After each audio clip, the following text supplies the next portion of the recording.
Yksi tärkeä elementti on ollut kognitiivisen kuorman vähentäminen. Työpäivä ei myöskään veny illasta sen takia, että pitäisi vielä kirjata. Ja puheentunnistus tukee tässä tavoitteessa. Mä oon Eeva Nyberg-Oksanen, toimin Terveystalossa, joka on Suomen suurin terveydenhuoltopalveluorganisaatio. Meidän vastuulla on rakentaa prosesseja meidän 15 000 terveydenhuollon ammattilaiselle. Terveydenhuollon ammattilaisilla on koko ajan enemmän admin-työtä, eli kaikenlaista hallinnollista työtä. Ja se ei ole pelkästään potilaskertomuskirjausta, vaan on lausuntoja, todistuksia, yhteydenpito asiakkaisiin. Puhekäyttöliittymänä yleistyy koko ajan ja me halusimme tutkia sekä puheen käyttöä työssä että sitten Inscriptaa niin kuin puheen tunnistustyökaluna.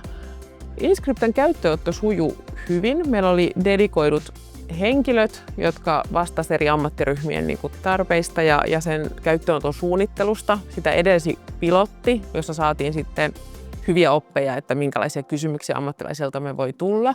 Samalla me haluttiin tietenkin poistaa vanhaa, kun uutta tulee tilalle, eli me luovuimme sanelun purusta ja siirryimme puheen tunnistukseen. Mun omakohtaisen kokemuksen perusteella tekstin käsittelyyn käytetty aika on mennyt noin puoleen siitä, mitä se oli ennen puheen tunnistusta. Ja kyllä mä näkisin, että tämä on sovellettavissa myös muillekin erikoisaloille samalla tavalla. Isoin oivallus käyttöönotossa oli se, että puheentunnistusta voi tosiaankin käyttää muuhunkin kuin sen perinteiseen vastaanoton potilaskertomuskirjaukseen.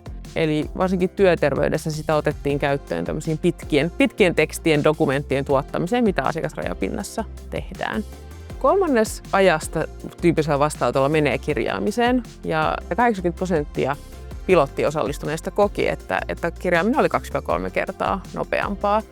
Puheentunnistuksen käyttöönoton jälkeen aikaa itse työn tekemiseen jäi paljon enemmän ja kädet jäi myös muuhun käyttöön.